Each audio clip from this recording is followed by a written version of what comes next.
Bak ne geçtim. Mama ver kabı yığın da.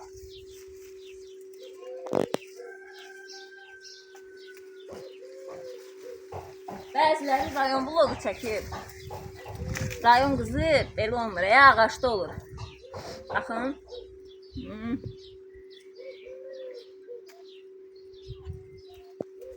Orijinallar rayon qızı. Mama da Verim. Ne oldu gətirdin ki? İstəməm. sen çıkma diye deyirdim de. O da bildin ki, çıxacam da. Kuşların sesine bak ey. Quşlar deyir, ey Allah, yenə gəldi kimsə pauz.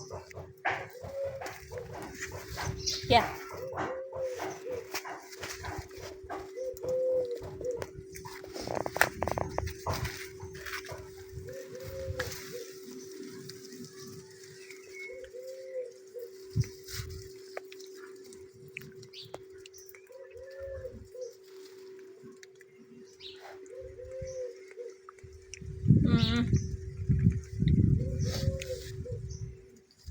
Dadlı değil.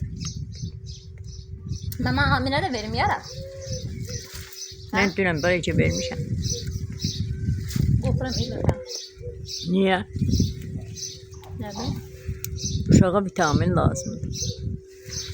Siveji vitamini.